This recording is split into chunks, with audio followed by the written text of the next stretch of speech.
I'm going into a class, but can we pick up and finish this, or maybe on my way up I'll call you. I'm going from this class to a meeting, and then on my way up I'll give you a call. That's nice. Okay. Take care. Thank you. Bye. Buen día. Hola, ¿qué tal? Ay, ¿qué tal? Mucho gusto. Jessica, ¿qué tal?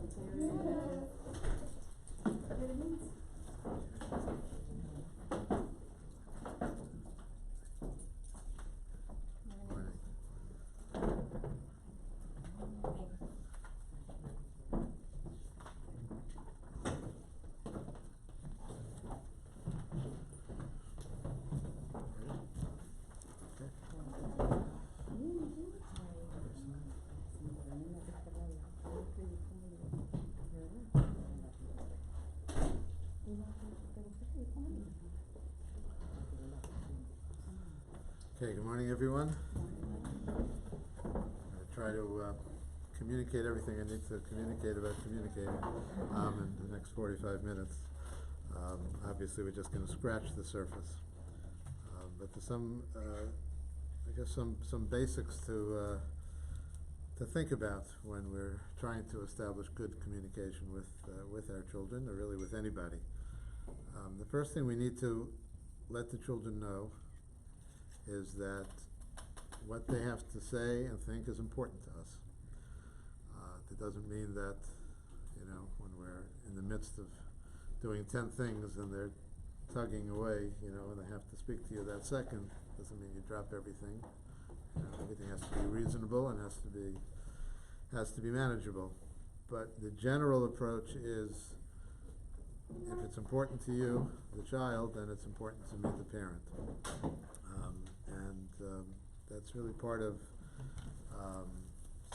something that Stephen Covey of 7 Habits fame made very real, that if you want somebody to understand you, you want somebody to listen to you, the first thing is you have to try to understand them. So we have to seek to understand first.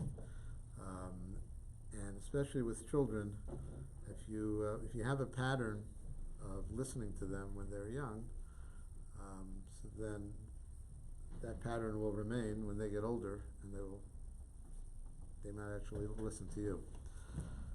It's we have many children, unfortunately, who are in situations where nobody listens to them. Parents are distracted, parents don't see the value in it. They're just, they try to get past the moment, and without any real goal in mind, without any objective. What will happen is that then when the children are older and you need to tell them things and you need to guide them and direct them, so they will have already put up a barrier to listening to you because of the experience and the emotional upset of them not having been listened to. So as a general pattern, obviously, nobody's perfect, like we say all the time, and children are very resilient, so you can make many mistakes, but we have to keep that in mind, that we have to realize that listening to them is obviously important for the moment, but it establishes an entire pattern of that there's a communication between parents and children. Something that we tell teachers all the time, that the goal in answering a question in the classroom is, the goal of your answer is to get the child to ask another question. Maybe not at that moment, but the point is that they're comfortable asking. They don't feel that they're being judged, they don't feel they're being put down, they don't feel they're being belittled. All of these reactions that adults have may not have a visible effect, but they have a cumulative effect. And if a child, is interacting with an adult who is not giving enough credence to their questions and to their issues, so then eventually the child will not really be interested in hearing what the parent has to say. And obviously, the most important thing for us as the children grow older is that they continue to listen to us and to follow our guidance. And that is something that is a big struggle for a lot of parents, It's too late to think about it after they're grown already, but many times the answer to why they're not listening to me comes from the fact that you didn't really listen to them in a very proactive and empathetic way when they were younger. And we'll go into some of those steps. But the most important part in communicating with a child or anybody is the listening process. The communications experts, I think they say 80% of being an effective communicator is knowing how to listen properly. And that's especially true with children. So I'd like to go into there's 3 parts of listening that I've put down here. The first one is hearing. Just the act of hearing and the surrounding circumstances of when you're hearing somebody, it's quite involved. Okay, and if you want to give off the message that I really want to hear what you have to say, what you're about to tell me is very important, and I want to hear it. And that will how do you accomplish that? So the first thing is to turn off your cell phone. And they also say that even having a cell phone visible having a cell phone visible is a little bit of a distraction and a little bit of it gives the message. It's part of the non-verbal message, which is key to communicating, is that I really want to hear what you're about to tell me. Next step is, and these are not sequential steps, but the next part of this is make sure you're listening and you're looking at them. Okay, you have to look when somebody's talking to you. Now you can hear them very well. The airwaves go into your receptors the same way, whether you're looking at them or not looking at them. But looking at a person is a non-verbal form of communication that what you're about to tell me is something that's important and that I really want to hear it. Now the next one is very hard to do, but it will have a lot of rewards throughout your life. I speak from personal experience because it took me a while. I'm still working on it, but when somebody's speaking to you, so our automatic response or our automatic stance, let's say, when someone's speaking to us, is we're formulating what is the next thing I'm going to say in response to them. But, there are some people who are very quick thinkers, and they cut you off before you finish your sentence with some nice or not nice thing to say, whatever it is. That's not the point. The point is that if we think about it, what is in our mind as people are talking to us, including our children, what am I going to answer? What am I going to say? How am I going to, defend myself, knock him down, distract, whatever it might be, but we're thinking about what we're about to say. And you really need to concentrate on what the person is saying and not about what you're going to be responding.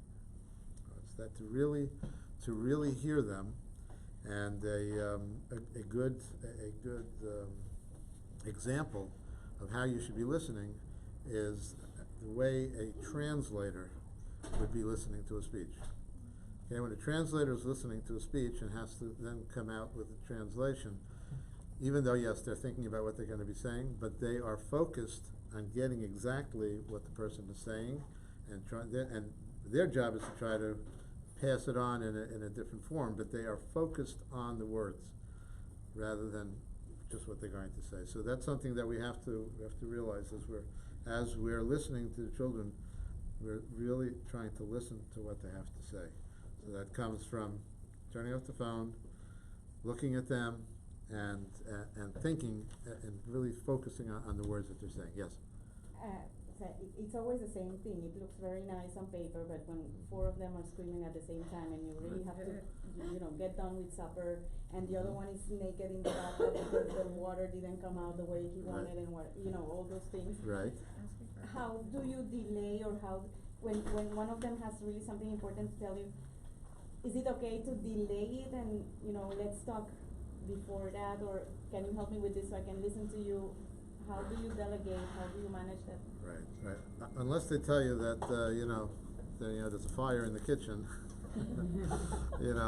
whatever they're telling you, you let them know that, we'll speak to you later. Now, whether they will accept that or not will depend upon your track record. Okay. Which you always say, yeah, we'll talk about it later, and then you never remember. You never go back to them. You never, and then you don't have time later. So that will influence whether they're going to accept that if you have integrity in their eyes, so then they will accept that. Yeah, because they will be confident that they will get their day in court. They will get a hearing. That's It's a late gratification. Late gratification from last week. exactly The right. continuation of Right, late right. gratification. But we can play a major role in that by giving them the confidence, telling them in all the things that we do that they're able to get they'll get our attention when they need to. Okay. Now, when there's a real serious issue that has to be attended to, I'll just give an example of, let's say you get a call from school or from a friend or whatever that your child was lying or they were stealing. They took something. Okay, a real serious thing. It's not as serious when they're 5, 6, 7. We're not talking about when they're 18. We're talking about when they're younger, and it's something that it's not the end of the world, but it has to be addressed. Or really any kind of a serious discussion, if you can. And all these things are, if you can, we do the best we can. It will be significantly more effective if you can go out of the house, get in the car, maybe find some quiet place. It doesn't have to, you can stay in the car, but you're sitting in a place alone with the child, quiet, and in that setting where it's serene, and there's no tumult and there's no distractions, the child will be much more receptive to hearing what you have to say, or to being honest about what happened.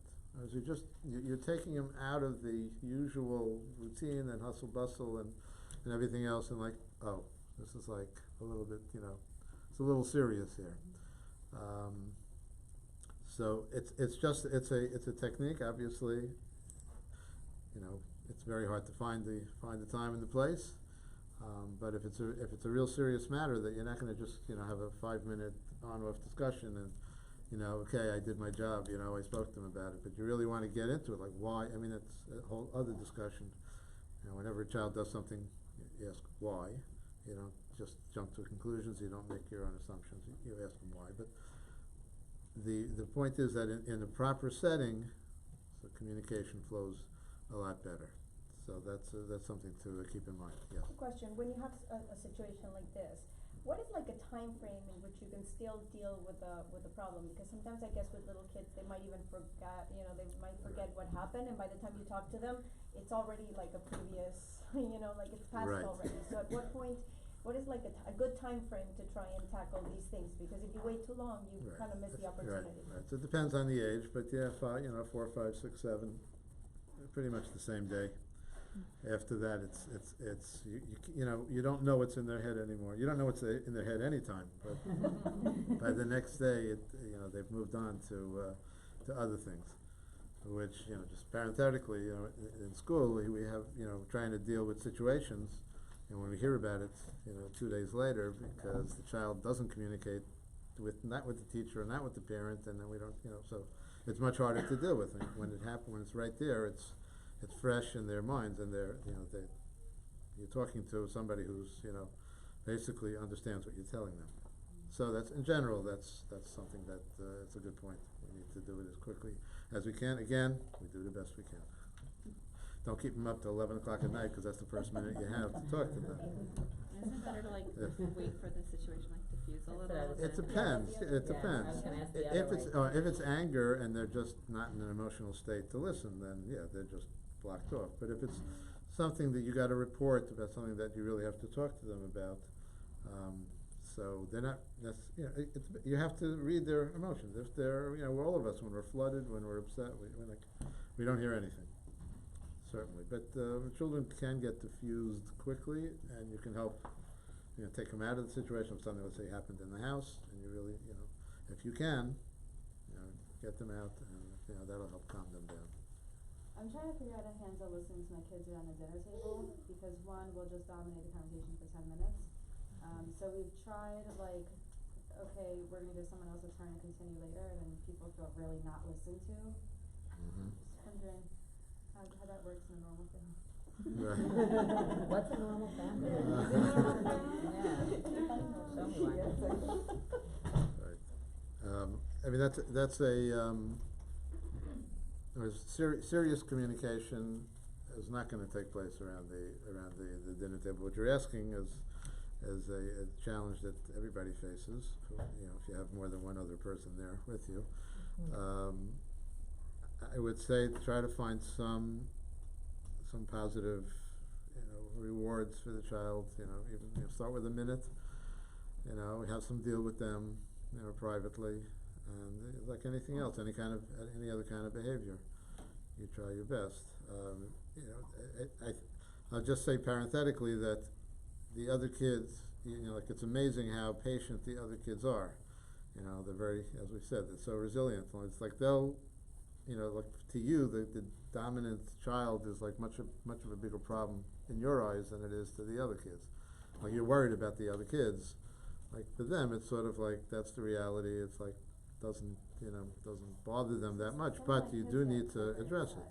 Sorry? Some of my kids get very upset, which is why it's become an issue. At a certain point. Yeah. At a certain point, they will. Right. Yeah. So, again, it may be something. It depends how old the dominant child is. If it's something that you can have a serious talk with them, if that's not going to have an impact, so then try some rewards for every minute of quiet. Can I give a suggestion? Yes, sure.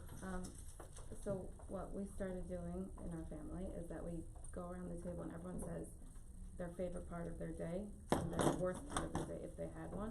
And my kids have gotten really interested in hearing their other siblings, exactly. And everyone can say one thing before, like, everyone has to say their two things before somebody else has a whole long story. Like, just your favorite part and your worst part, how you dealt with it. And then the other kids will, like, give advice even, and they've started, like, looking forward to it. That's good. So you train them to keep it short. Keep it short. Yeah. Put a timer. Put a Yeah. timer.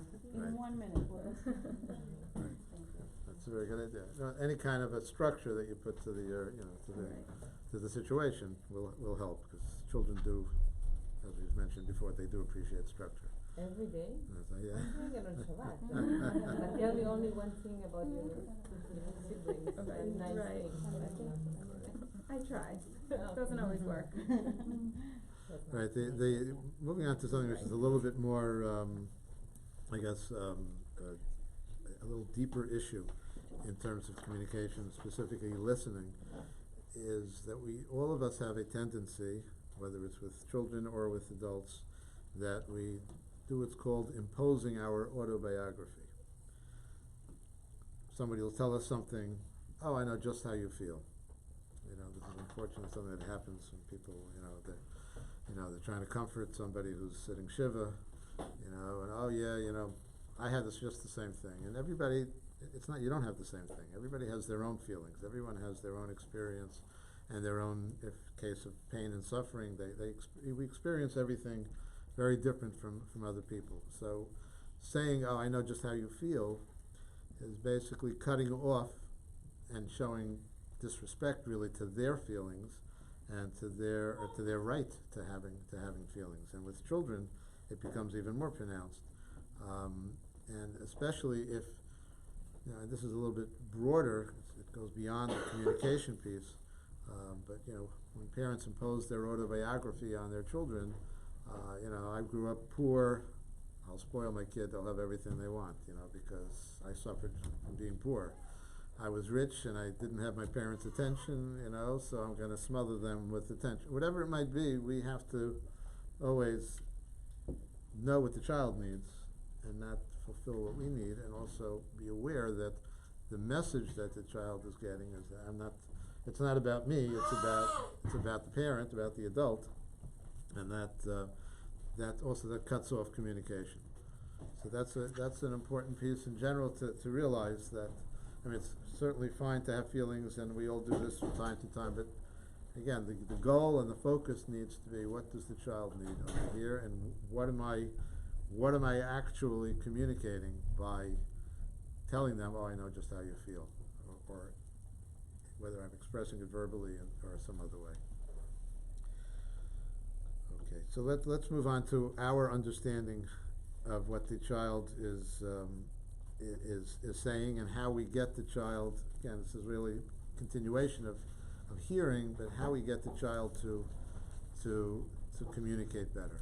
How do we get an understanding of them, and how do we get more information out of them, and more of their feelings to come out. So your facial expression is extremely important. We know that in Pirkei Avos it tells us that Shammai said that having makabel is kol adam b'sever panim yafos. You should greet everybody but with a sever panim yafos, which is usually translated with a pleasant expression. Breaking down the words, I once heard sever basically can be sort of like, like a svara. It's like a pointing in a certain direction. So you have to face the person who you're speaking to. The panim has to be a full face, and yafos, pleasant, nice, means that you are showing a pleasant face, and you're looking directly, and you're showing a pleasant face. There's a famous story of Rabbi Yisrael Salanter who met somebody on Erev Yom Kippur, rushing around, and he asked him what the time was, and the person, he had no time. I'm too busy. I can't tell you. So Rabbi Yisrael made a big point about it, that it was such a terrible, a terrible display of midos on this person's part, because he was totally inward. He was totally just focused on himself, and we try to emphasize the fact that so much of Yom Kippur is about dealing with other people and apologizing and unifying with other people. When you have this kind of an inward focus, and they're like nobody else matters, that's like the exact opposite of proper communication. So the idea of a sever panim yafos is that you are basically opening yourself up to another person to be able to communicate with you. And we all have our tzaras and our distractions and our everything else, and when we're preoccupied, what we're doing is we're cutting off communication. So we have to realize, especially with the children.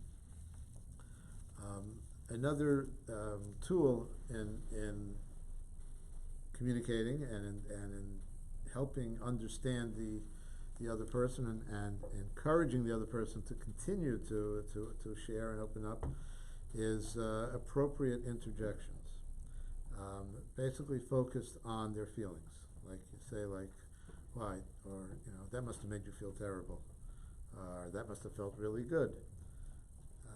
If you're not quite understanding, or you just, there's a certain pause, you say, well, what you seem to be saying is the following.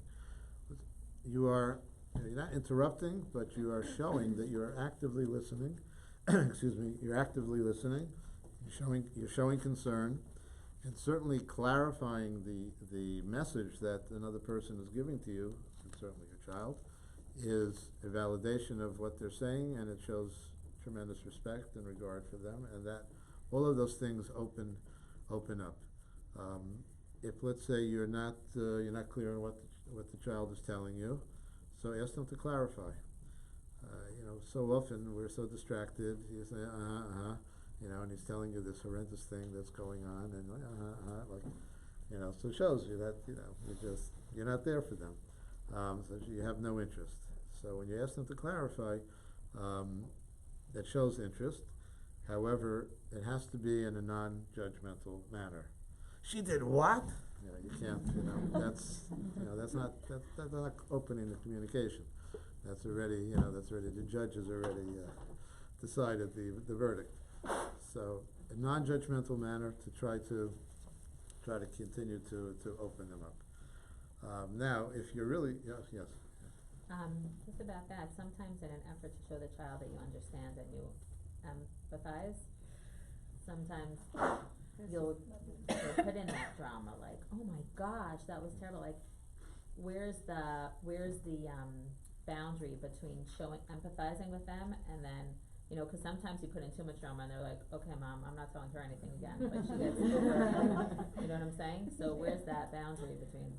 Right, so it depends on you, it depends on the child, and it depends on the situation. But the idea that, you know, we do need to empathize, we certainly have to empathize with their feelings, but exactly like you're saying, you can't exaggerate the feelings, because then you're closing off their communication. What you have to, you know, it's something I guess you will learn sort of intuitively with each child, how, you know, how you learn to read them, engage them. I mean, that's all part of the job of a parent, of a teacher, to know what the child is made up of and what they really need. So you, what you have to focus on is, you know, how this must have made you feel. This must have made you feel terrible. And you're right. If there's if you don't inject any emotion into it, so then it's very clinical, Right. and it doesn't have a They feel feeling. like, oh, you don't care, but if you inject Right. too much emotion, it's like, okay. Right. So you do. All I can say is you have.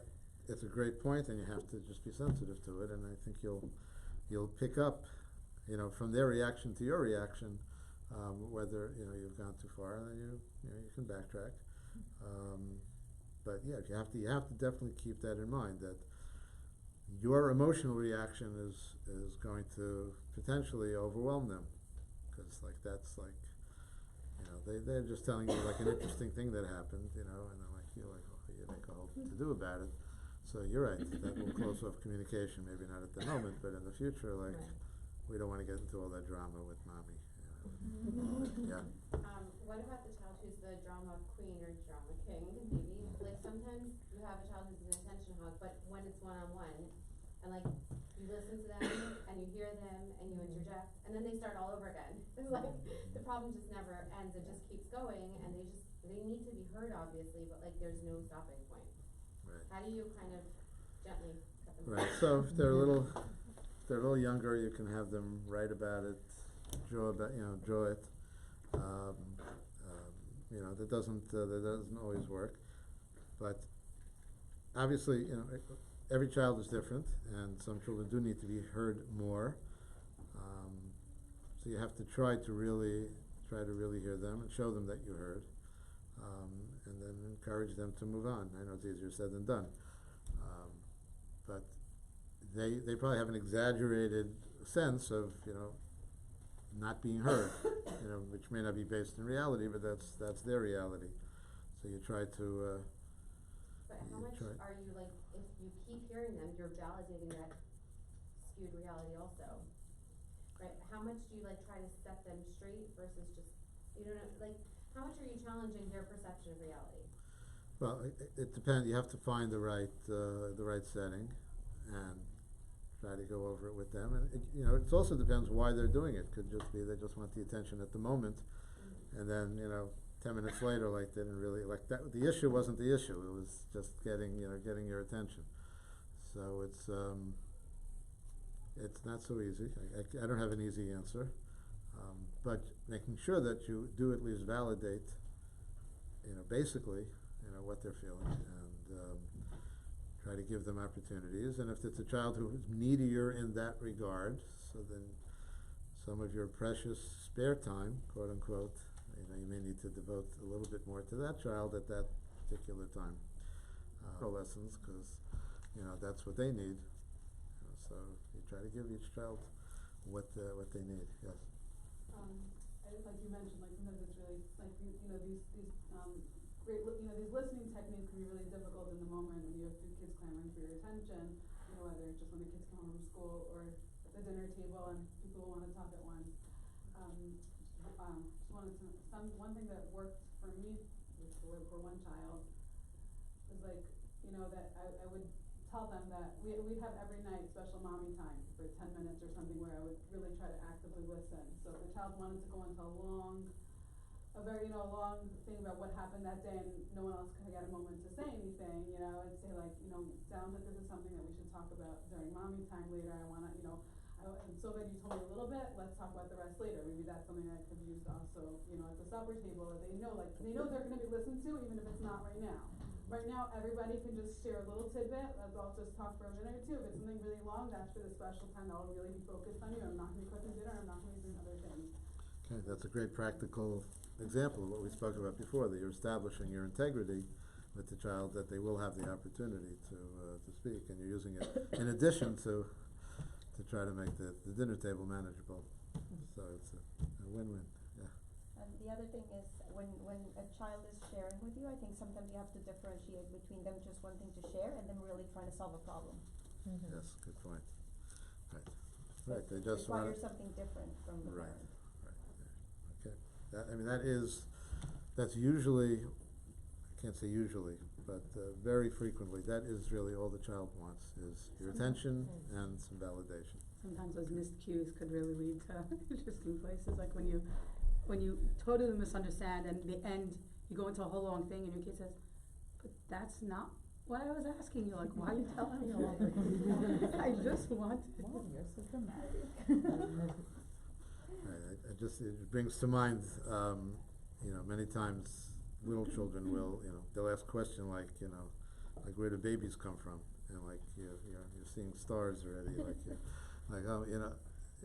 they need like a one-line answer, whatever, the babies come for their mommies, and Hashem sends them, oh, okay, and they move on. So, these are, you have to know the age that you're dealing with, and what they can accept, okay.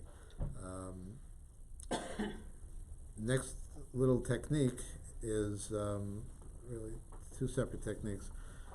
Express appreciation afterwards to the child for sharing their thoughts with you, sharing their feelings. Along the lines of, good answer to a question is to encourage another question. You want to encourage that they continue to communicate. You also will want to basically sum up what they're saying. That might, if that would help, that, now we have the story and now we have the summation. And, either they will ask them don't ask them what they said, you're showing your interest and your concern.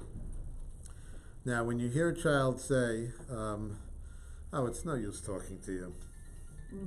Okay, so then you have to re-examine how you're listening to them. Okay, it is, I would say, almost completely a function of the adult's behavior, not the child. When the child says it's no use talking to you, it's either because, you're over-dramatizing, or you're belittling, or you're contradicting, or you're not taking it seriously. All of these reactions are communication stoppers, and, if you do hear those words coming out of your child's mouth, that's an alarm bell to tell you that I better re-examine how I'm interacting when they come to me with these situations. Okay, so now the last part of listening is accepting, and many times your children will tell you things that are hard for us to hear. Either they're directed at us in a rather forceful manner, in an angry manner, or they're telling you something that you really don't want to hear, that they're telling you about somebody said, did, or is going on. But you have to learn to, I wouldn't say the word is believe, but you have to accept what they're telling you, accept it as their reality. Whatever measures you may need to take.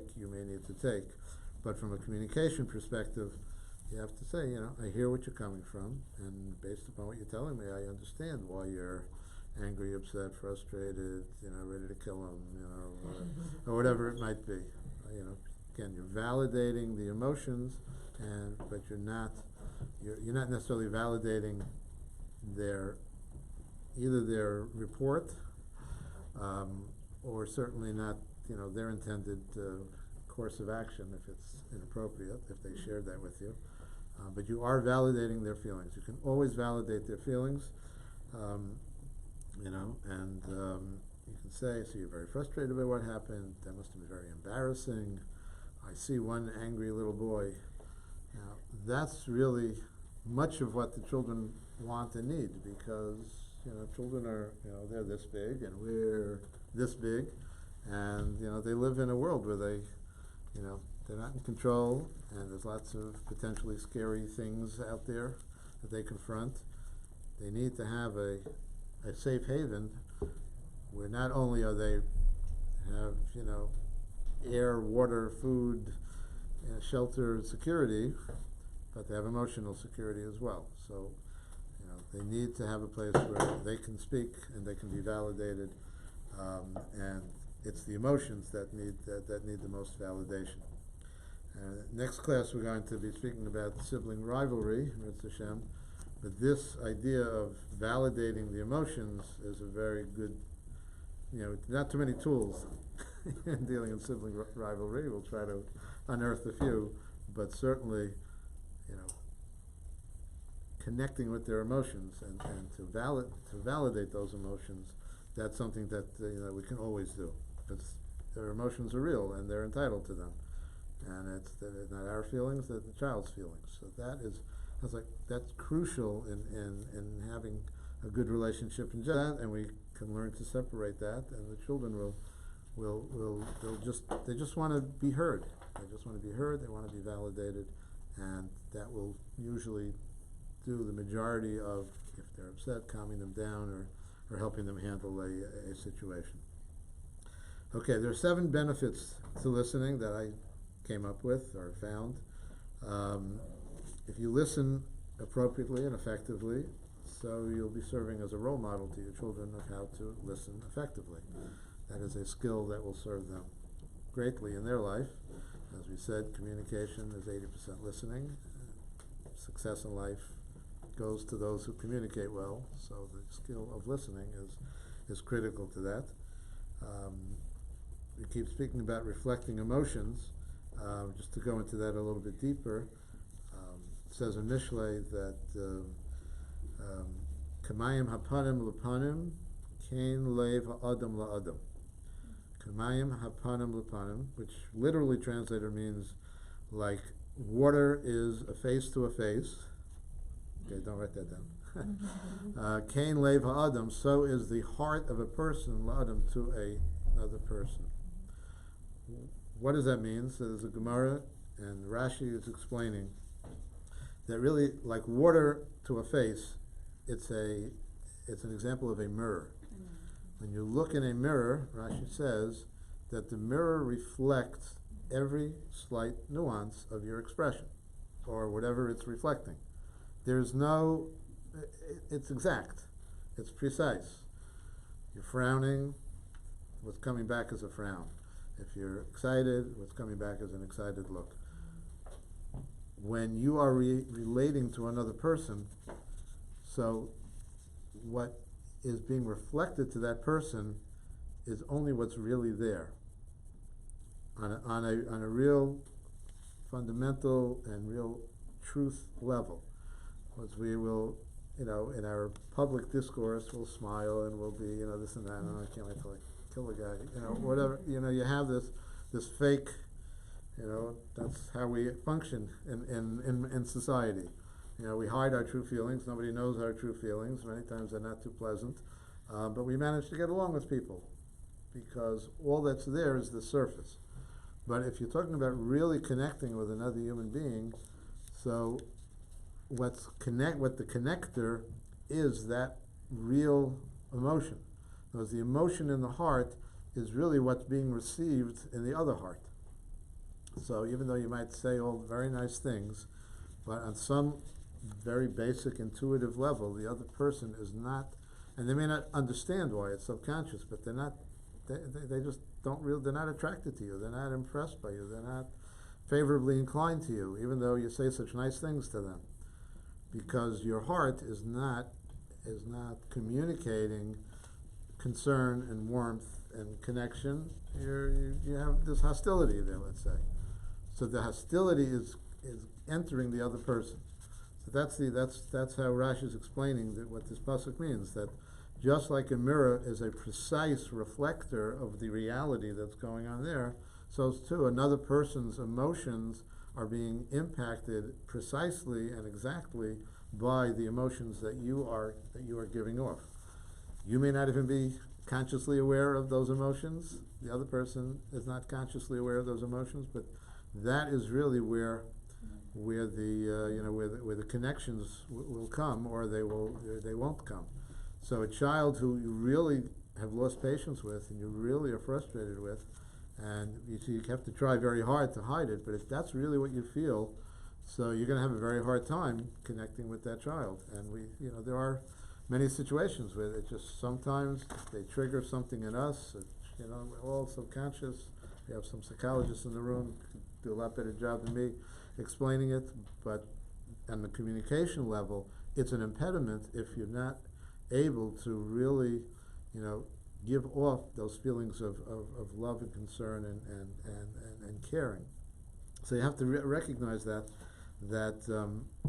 working on listening properly is reflecting good emotions, and at least to the extent that you're able to control them, that you're aware of them, you can control them. Just going through the motions of listening and caring and empathizing with feelings is to the children.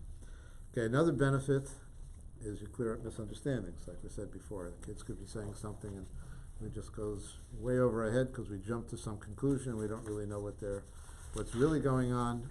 The more you can communicate, the better off you can find out what's really going on, and they may have a total misperception that needs correcting, or you're just not, until they communicate more, you're not really connecting with what they're saying. Now, when you listen and the child is therefore feels more understood, so they're more likely. Another benefit is that they will be more likely to listen to you, like we said before. If you convey that what's important to you is important to me, then they'll listen to what is important to you, and they will listen to that. Listening will cool emotions, because it'll just continue to slow down if a person's able to speak it out, and by your listening, again, it's the validation that's going on, and they're able to, you'll calm the situation. And it's just really the same as we said, that you're finding out what's really going on in their heart and in their mind. And listening to somebody and getting to know them is a sign of love. So listening to the child is just communicating how much you love them. And we spoke about the emotional bank account. This is, these are big deposits. Finding the time, finding the wherewithal to listen to them, give your undivided attention to each one, that's tremendous. Okay, and we touched upon before some of the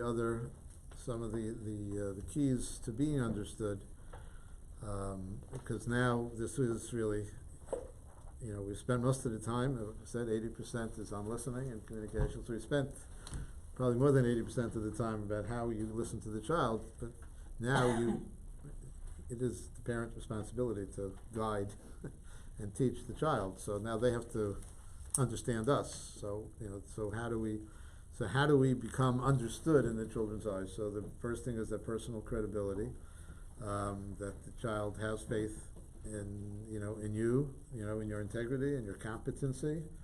A parent, you have to apologize sometimes, but don't apologize too much.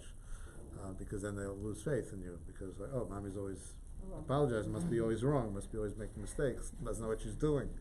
They'll think that anyway, even if you're the most competent, but certainly don't feed into that. So if you're establishing your credibility, and this is the emotional bank account, that you are someone who is worth investing in. Mm-hmm. So they will listen to you.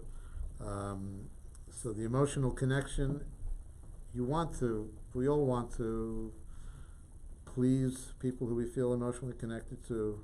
It works on many different levels. So they'll want to hear what you have to say. That will be the end result. And then you can go into you have to have a logical argument, that's certainly part of being understood, that once you've set the, in other words, once you are a person of credibility and integrity, and you have established that emotional bond, you do have to be logical, and you do have to be sensible, but if you're clear and you've thought things through, as we mentioned earlier, you have to think about what you're doing, and if there's an ongoing issue with the child, you certainly have to have clearly in your mind what it is you're trying to accomplish with them. So then the logic will be they'll be much more receptive to the logic of your argument. Just the fact that it is logical, you can measure it objectively that it's logical, and it's in the child's best interest, doesn't mean that the child's going to receive it. You need to do all of the foundational work, so that then when you come with the logic, that they will listen to you. Okay. Thank you. Thank you for listening. Thank you so much.